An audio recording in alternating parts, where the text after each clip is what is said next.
Ibakra I want to say aban duties in our origin ɛsoso yɛ dodo Burkina ɛne Niger omuni sea omuni port omo yi omo cars na e fa Ghana ase won say omo dey fa ase na ye nji omo duty only small taxi bi ekokoduru ukoto car no wo Niger ne boyefo ese Ghana no aye omo yi ni no ma ne free omo be yi afia omo ntua duty enu nti na amadodo na akọ Niger koto car no mo de ba no enti obo say ye de say ye transit na wo hwe eni omo custom for ni aban no ohunu say ese so de nhyehyɛ to oyi no nti say o pa boto anoma no so pa bebe nti ye cars ni na ebi ho most of them ebi mo ye ni transit ebi a transit to Burkina transit to Togo but ebe fa Ghana port o so ebe transit to ni alliance se no ho nti na bo se Togo Nigeria numbers e wo kronum obohu different there's a strategy and conforfa no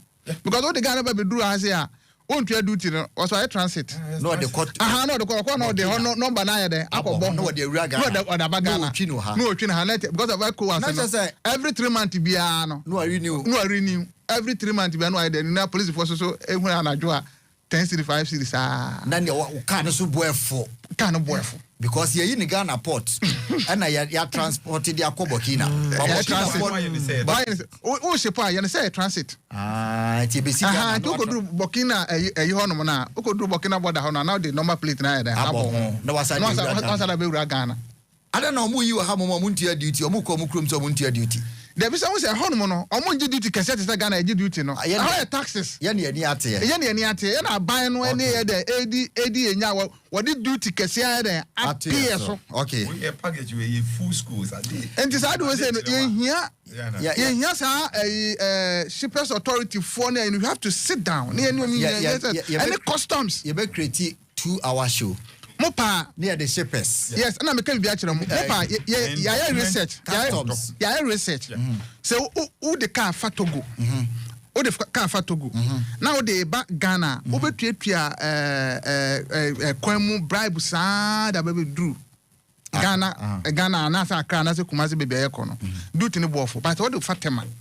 we say you know because of say abana there well really corruption be more because one many opportunities corruption there na for anyway you be creating a custom for port for aba yes na Ghana shippers GPH Egapoa na mo so card dealers na yan so custom ye ni abrecha mu ani e ka cham say abai form ni board no a wonyi card dealers nso ye de enka ho bi okay port ho no mo also board members no say ye card dealers on the meeting also recognize shippers council customs board ni nyina no say card dealers also ye de because they trade duty ni kase okay so on the meeting ye dey trade duty ni kase ntino ye be sra ban say port one no dey o mena ni ye den enko corruption kese pa na ho na ye den ehye se pese no maboye fu aban container ti meira car ba ko be worship a masa o ma wo be fam asan wait me we car ba ko na wo say container ayira minti bi that over 27 years in the car industry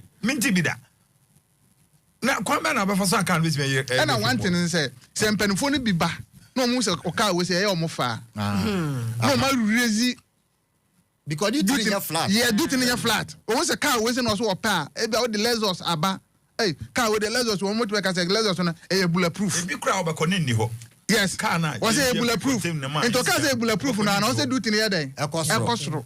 Almost out 60 days or so, near the season. Proof and put the a one brem say, but I'm some kind of make I was a born man. May the Lexus be by. Nay, black. Nay, all black. On for be fantasy. Yeah, you be you drew yeah get out. National security say can you bulletproof. Me was on bulletproof. Opanyi bi ehun ope. Open bi ehun ope. I say say me call back. Next day another tax here the court say duty na me tua here the issue. 20 men tua. And the most annoying part, em say DVL afi no mayi ma me na here the free hono. What you duty na ya get out nyina wie na wo license car no. Was it duty out here ni so. No, baby, no, customer woman no or no. Oh, was you do to know to any the issue? And do to you say Accra, say in your headquarters here and here. Okay, you can free Tarkwa there. Also sending the car back to Tarkwa. Near my duty with me to Accra. This is all Tarkwa port. What my Kutiana? Or my Bemunity? Or mine and say, we have to be serious as a nation. Yeah, sure, go face, you know. Now, Mr. Free, Koko, Subana Hennes, or Naya buying Casamafo. Nah, the entire buying as a own renew. Tarkwa Damang go face licenses, you know, and any home Komokakra. Bagu. Many of us, a betcha amount for an pay. Jack as an uncommon on Ibrahim Mahama. Sir Tikasia or Sunday pa. Young Ponshira, your friend, a woman. Sir, and she said, Pa or Shama Ghana research agenda. No, it become Obia. And they say, ye levy a few more crobia, and no senior class to Miss Sandy. Momo bear 10 people. I am Jennifer. I scanning in our good cotocum. And she said, Panny Bino. Many are. And Kakano. Nanka yesi cocoa and the mainstay of our economy. Yeah. Nene MPP by Omabeku the cocoa sector. In fact, John Mahama Efi Power 2017 ujaya 960,000 tons of cocoa. Na NPP ebe fisono omujaya 480,000 tons from 90,000 about 480,000 cocoa. And now I might go face for an equi. Meba ama eka abedaho over 30 billion cocoa board a kankwa waba ago. Na mini adi enchina American way. Last year alone, gold Emma $7 billion. In fact, cocoa syndicated loan yakojia akos raya 2 billion. Yeah. Last year, crowd 500 million. Yeah, 500 million, 700, 1.5. Yeah. You understand?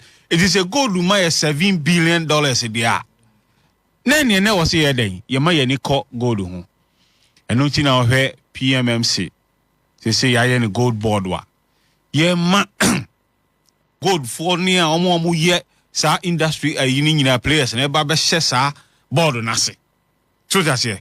Ama local content among for no Ghana no to gold no just a toma gold board chance a cocoa board won't you mean cocoa ever crash it now was sport wadi o try was say a cocoa board sana gold board concept and they are controlled cocoa board you know cocoa trade in your controlled and tina mo gold board swaba sa okay na menua yet your mamu ha na obi free baby ba o say me to gold Oto gold no a ube ho a ship to Dubai no ship to Europe okwa sika no yeden e ma back biom na waja sika no wo ho eti ube hu se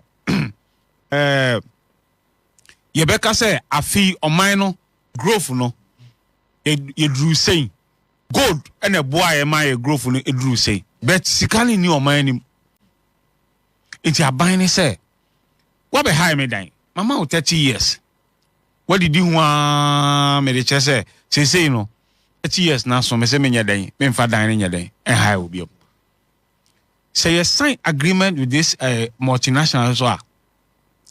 Ye technology transfer.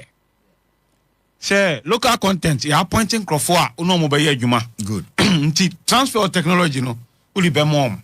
No mo su bedroom rebi no, omo can do the work. Yeah. And Brass will say Ghana for Nankasa will take that opportunity nearby mining. Your miners will come with the capacity of go face. You'll be oh, many apani Ibrahim Mahama. Oh, your miner. Even on Minima Liberia. Ne Amama Biso Africa. No, I'm just asking the capacity. I'm telling you. Tio. So that's it. Uko Goldfields are. Nye abrafofo no na mining wo ho. Ghana for no and mining. Last year, they made profit of $600 million after tax. Yeah. Imu ahine baba ho. Royalty 5%. Na ye tuya tax kakra. They aka nyina ye record South Africa. Capital flight. Ekuonaba biom. Obama, can you imagine $600 million in wo krom ha? Enka ye dollar no, enka ye beto no 5 cedis. I'm telling you. Because dollar ne ho akwa atwe. No the money born cost. Demand and supply. To that, but a dollar no eti kromwa. And no me bought President Mahama Basso. Say was gold board. Yamma minuya me bought Sami Jen Physica $279 million as a revolving fund. Non-fund to good. Na yentoni yekotonwa sa dollar no abeka o mamu a. Ye show up the reserve e Bank of Ghana no. Gold reserve ni ade. Na ye sika no so de ebi ye den e ba ye mamu. Okay. Ama ye nya bi akra enuane ni nro ni ade ama ye fofofo amobi anya bi ato. Opewi na apede.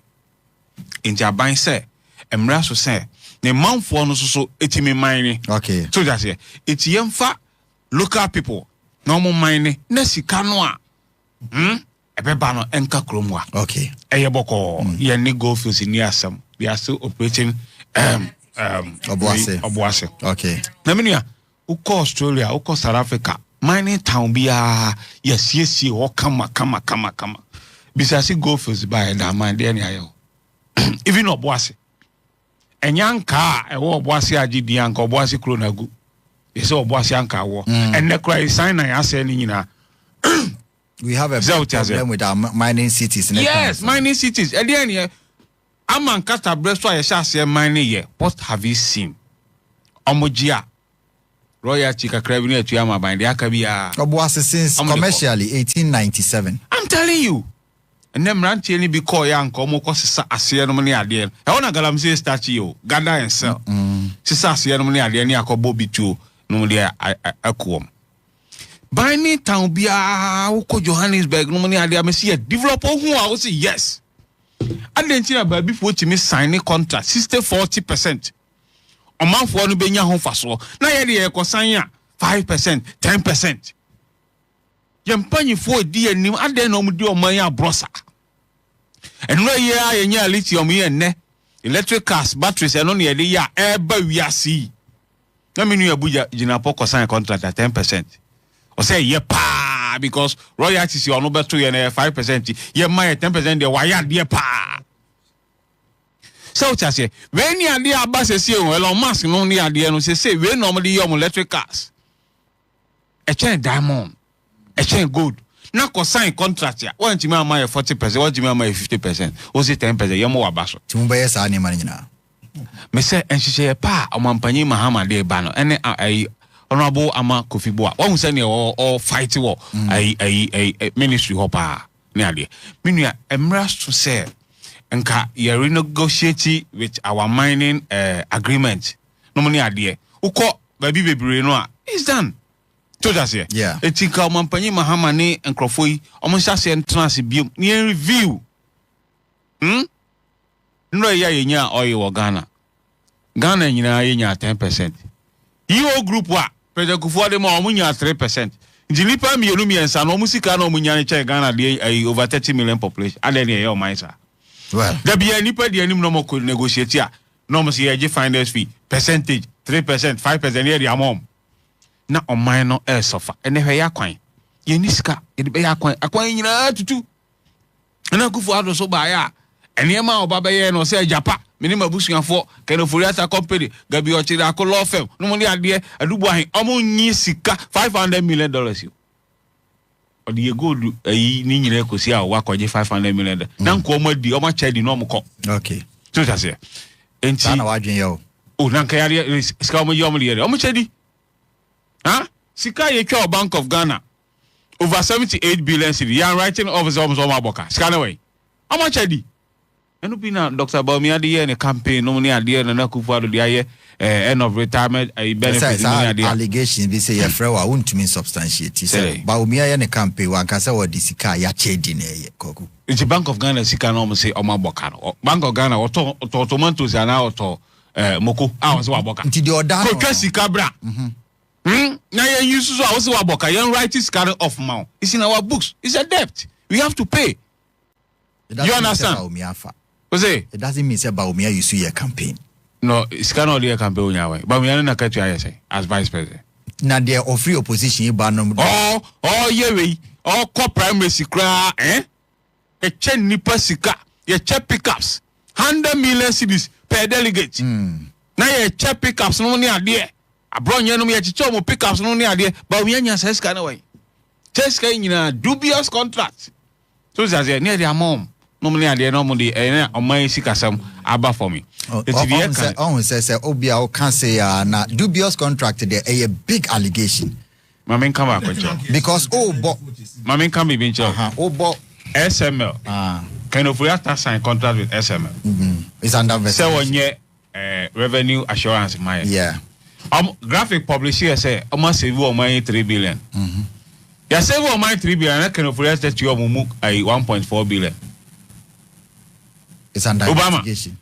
Say what 3 billion more my cry na I was see a more commission na your more pay 1.4 billion out of the 3 billion. Na yes ya ne onkwa efa. So it's say and near more ye ni basa and I won't say IMF e catch on the data. I'm manipulating data and I'm the man on my growth near the Yamuboa. And the IMF government assistant, I'm kind of correct. Okay. No money idea. So, it's the NPP, I'm a Bobra, and I may encourage me near Crobia said. It's almost a patriotic front party. Mabuni form Hunim, NPP for no more, and it does say, on my own person almost 7 years. I'm for Monco patriotic front party. And a party. Oh, Dr. Mwako Banon party or more teeny idea, say. Nana Kufuor do good NPP nti omo frem mabuni nyina so mo madwane na omo so oman opposition do omo tron ache kakra no na because ohwe enje pa Ibrahim Mahama ni team e de agu akwan mu a I was say Jimmy encourage me nua club you so obedi you for organizer nkonko di wo ho mum so just say na NPP de Nana Kufuor do na busu afọ gu patch no dada Koku tu person o kire say say no local miners and be take charge of Tarkwa Damang. One castle local miners and institute aban or say on you and after was another local miners news government spokesperson say your foreign company local miners now we and we timekeeper I am a time and I am a time and they are from they are doing so Krobia George Krobia you see Obama Ghana for suspicion and Banahina confirm it. Onona nutum said say ye pamo mining companies and ye mining sector and extractive industry no. I mean our suspicion any crophobic concerns and was it appears as a or my penny any opportunity by no. Nye no person wo ye emre bi atwam na wo de 80% bauxite. Nyina hini bauxite no. Ko de mani nua no. Wantimi anye ene wanya opportunity aba no. The obana hina kasesi abo Ibrahim Mahama din no. Kame Ibrahim ya one person I have so much respect for. Because to be a successful business person no, it's not easy. Some of us wish nyame be shrine near do am level no. It me personally I don't like bastardizing them.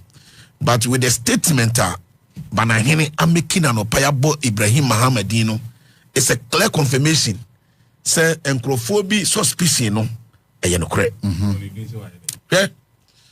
Before some beba no pay one, I intercepted this social media information CB. Say and opinion ayabo ni dia on a in charge of guys the Ghana Aluminium Integrated yeah. As engineers and planners, according to that information, I'm intercepting allegedly. Yes, on another director of legal affairs.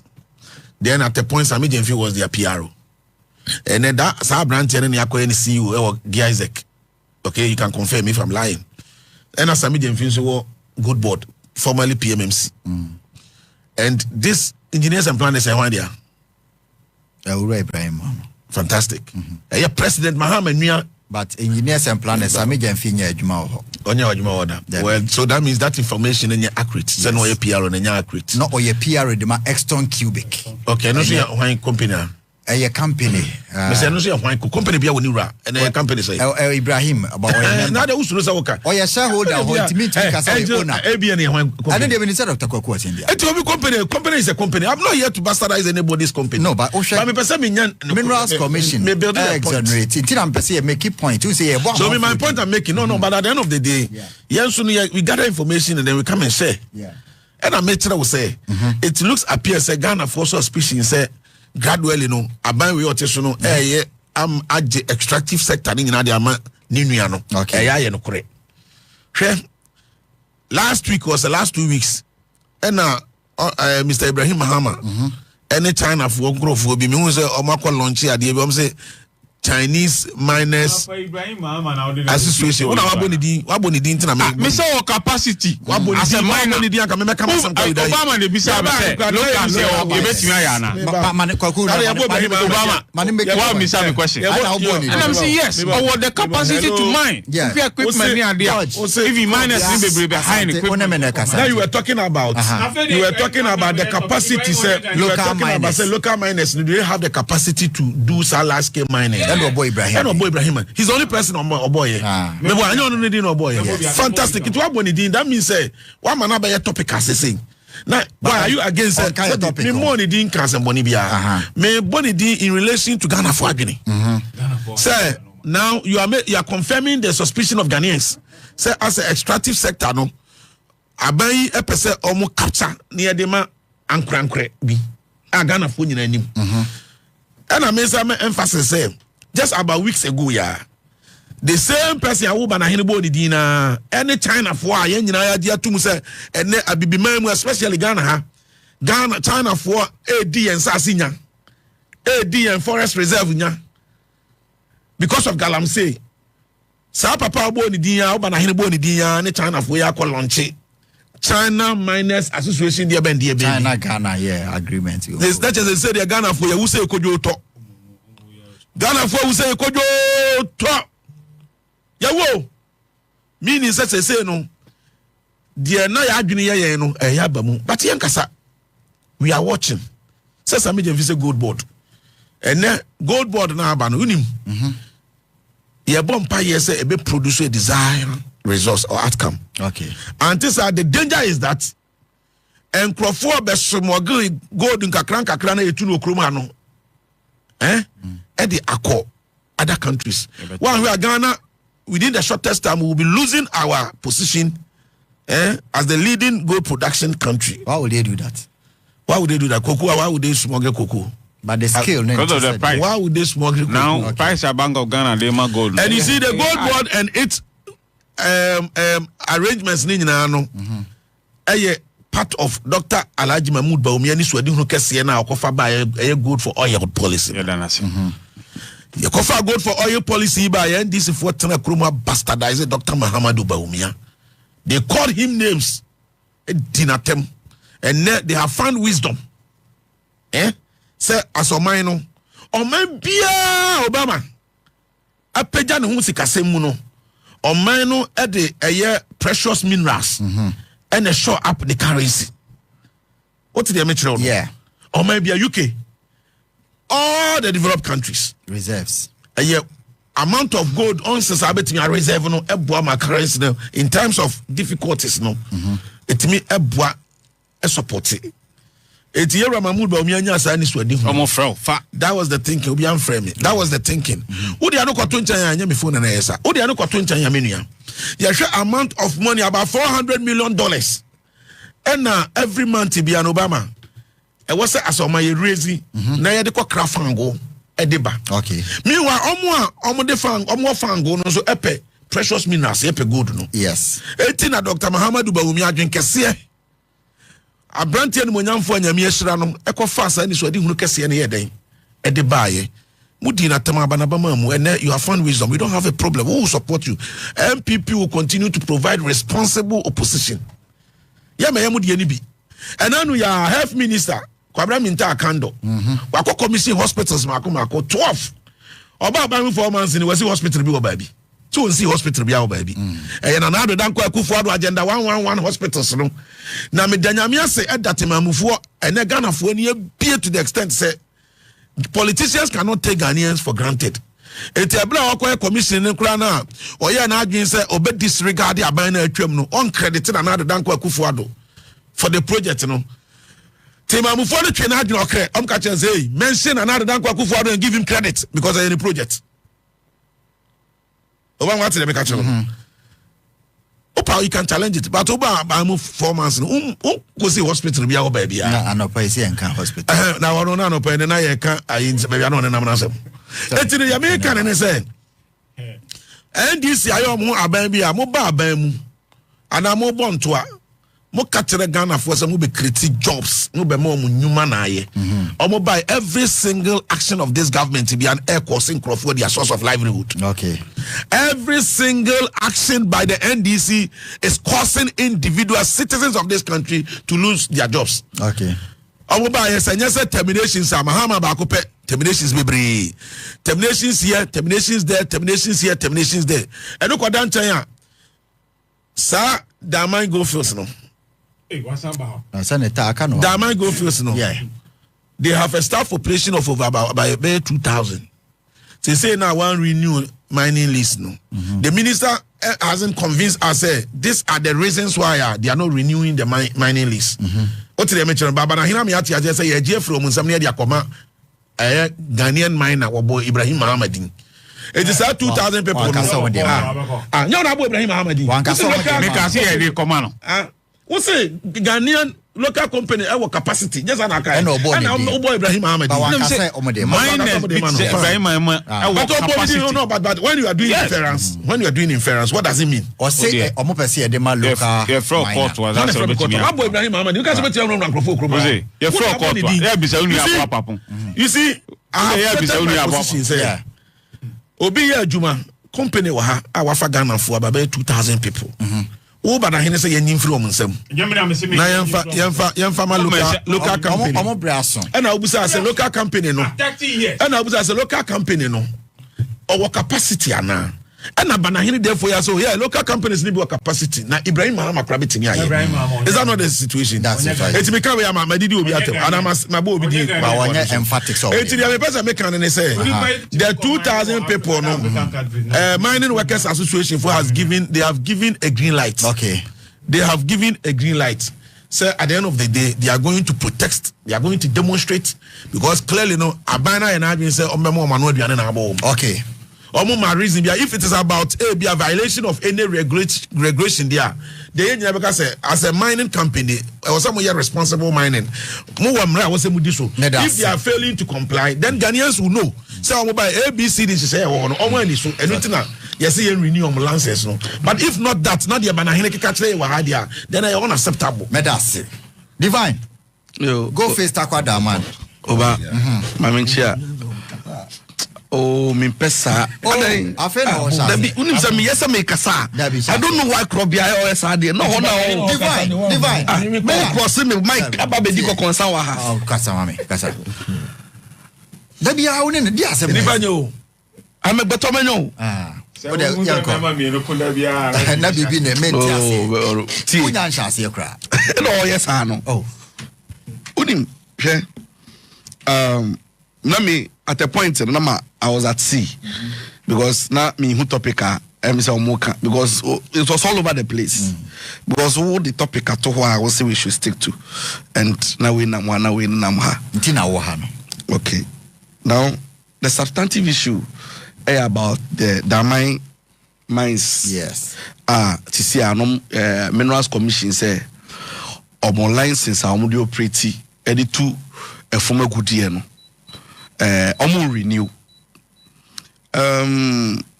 As to why the Minerals Commission any abayimu pennyfo na decide say omo renew omo license no the details no I don't have it. Meaning the actual issues are outlining and omo say omo and renew, but when you say mines where I operating Abosu Minerals industry for na omo the company omo operate under the Goldfields no. Yes.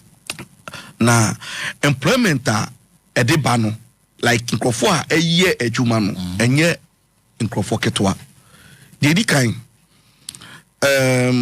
there is a company is it Gense or whatever omo provide power services at the mines no omo subcontractors and the workers are omo benefiting from this mining activities and as a mining company we know they are in thousands.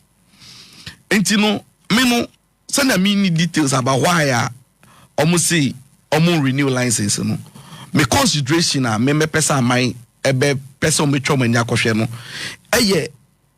the employment aspect no so wo GFP omunsem no other measures alternative measures ben na wo di gu akwan mu immediately enye de emre beba so na fiansa ye be discuss na yesi o ye fa ma we ye de ko ha ye be wan say edi 5 years ye be wan say edi 6 years na esi honum na nkrofo enya omadwuma enye ehono de ye ntwe emfa ma aban ye nti ase sa again ye hwe abakosem about how we have handled your mineral resources it is very crucial and important. And they say in the past unim say not the royalties are benefited as a country was less than 6%.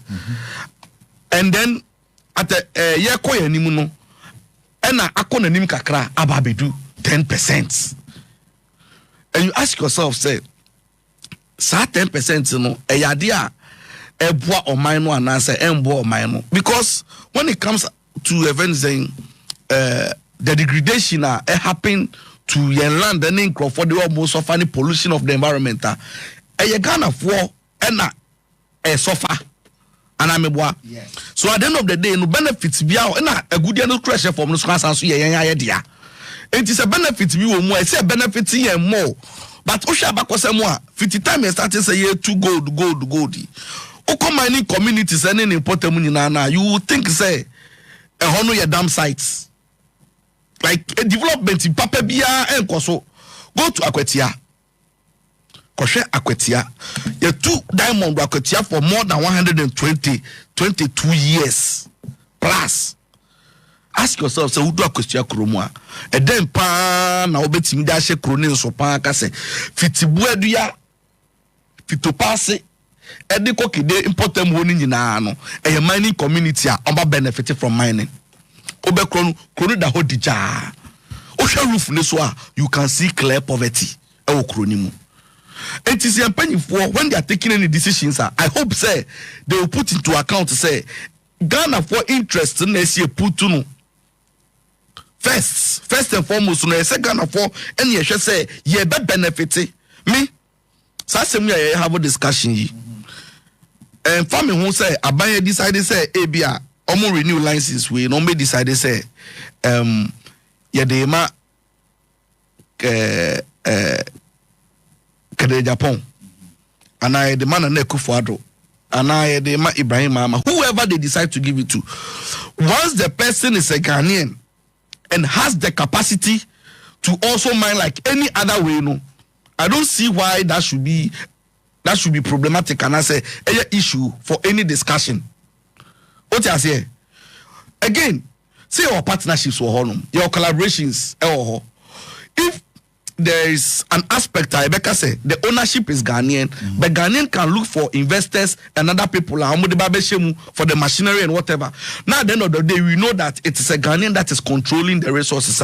It will be fine because when we say Ghana, I say Pesemin kuminya any minyon kubeye ye onye me party ni ntino ye fa kwa bontin so ni endin sai no na so panifo obebi omubu say etre ni etre emposo mu nka ye kasa bontin so ni embra no me fa nko se minimi nua anya asem na say no hunti no ye nya fan ya me nka say no hunti ra bontin so ni me fa nko MPP ni NDC ye fa nto nchen ye twa Ghana ni hwe unim the benefit ye betumi anya as Ghanaians ye beka say ye Ghana ni na oni say a company be that say kotakwa ko boase o hwe omom ye what to do open so ko airport on say unim say your foreigners omo ye foreigners omo ye adwuma e wo mines ni oil companies omo ba omo to flight to ebedi wa cha wia mama sanso asan mo cha ko Tarkwa Damang. If you go and see the luxurious lifestyle omo have here, I don't necessarily say Ghana ni. Na say amanoni ni. Dia ma papa ni nyina no say Ghana ni bi betumi benefit won ho na ebeboa ya. Ye ma Ghana ni so nya bi. Me no sometimes no bi won no ma etumi hwe say, un say ebi won mo ametia esi na me nua krobia. Me ni no namwa opportunity bi ba ne side na me see there bi because esa krobia bi ye dia ba be flex me. Or the flexi wa na ye den entu nim say nipa boni ni Ghana ni adwin boni ni go fa Togo ni na Togonia ba be fa de ko ne krom because ni nua no ne no person be yie yaka we nyina awiese enfama me enfama Ghana ni enfama obi no de me patient ase bi nso no ne se Ghana ni nso na e de be hye wo nsa no wo nso no ese se wo nso ye niama ne yie na Ghana fo so benefit ubekai onse na mini akro bi aka asem bi se Mahama pese onfa mines no fama Ibrahim Mahama whatever it is me I hold the position say ade Matthias odemeba whatever it is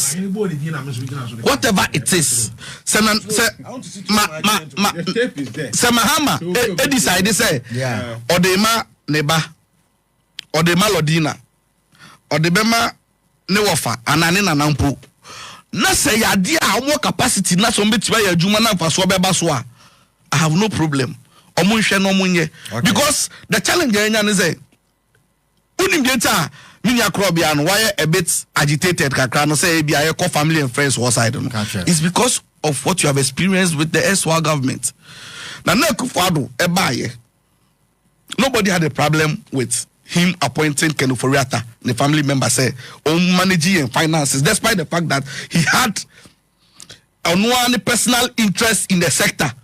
Yes, farmer papa no, and we felt say no capacity because based on the acumen, no experience, yes, your financial background to be managing. So we didn't have any problem with Kenuforiata managing. Yeah. But what happened? Nipani ni ya ni senior baya obe managing sector no. Yes, farmer efieni. By the man efieni no Kenuforiata no. Look at the mess or cause here to the financial sector. Look at the kind of problems our creating the economic quagmire as a country here comes this year no Kenuforiata intimino say de koma minya eno wase no a eno che say de mo bi fufuro so a entumi nye yi media de hia me ne say obi bia ye beka say de ma as Ghanaian no put the Ghanaians first because adwuma ba emebun ni so esa eni o ma no ebeko ma no and most importantly ade ba ko so bi e koso no say ebema emnantie no akohwibra na omo bo na omo pese omo be ware no eso twa se emnantie bebre unze ma no mo kwa sori a omo bo pe Erade mami kuno emema ne so ayo ma dwin sa ware no omo ware because kotokomu nye emema bebre kotokomu nye enti se adwuma ba emebu no nya sika omo kofi akwakoye ma no ho ade na amasisi a no family lifestyle no ne culture na ye pese maintain bibia so I find me there mine ne there ye hu say ye ya Ghana for na you put to the interest first benefit better say aka 5 minutes mo nche there ode be no na ode aye but divine my country say akohwibra mema bone dia ware en stop akohwibra enya mika jama no ro but chikani mema botom nti omu ya no omu nyinyi mu ma no omu take responsibility krobia oh ye chance mama nkasasa oh yakoboko mama nka before I make a bokono. 5 minutes. Yeah. Menche Krobia say Dangote of Nigeria or a creation of Nigerian government. A deliberate policy. The Nigerian government successive. Protecting a Juma. Amen. Never Africa's billionaire. Sana Ghana so bet my baby. We missed the opportunity when Ekuonaba came. A targeting for business. A government. Dr. Endum, Dr. Kofi Amwa Ben nomne Seidu Agongo nomne Dr. Lufo no nyina target your business. Na ku ya no. Enka ye betimi create. Amwa Ben. Yeah, my boni bi. So that say enka ye betimi raise billionaires e wo krom ho anom. Na mo ye adwuma ne ye. Na mo ye ne ye. America, a whole America. ABC honom e ma government e support those banks. Yan collapse o. Ye support them Mary Lynch nomne Goldman Sachs no nyina asan yeden. Ibi General Motors crash na General Motors nkegu. American government e support ye. Eno ntiri ye to abama aban. Ne wa be gu nkrofo nyina nyuma ene Africa ye publish Forbes billionaire list. Ghana bia anim. It is yetimi project Ibrahim Mahama no ne Magnan ene o mine enchire. Despite o say Kwame despite no nyina e mine sort YouTube. Jose aban ene de man no eti say NPP aban so ena Magdan ebe mine sort to na ndisi ba no se mabeku no David Ibrahim Mahama nanka we nyina hi minister esi ayi road e block ye say ye man nkonko ye mine ni wo because of ye Ibrahim Mahama onye Ghanaian me nua me nkoboko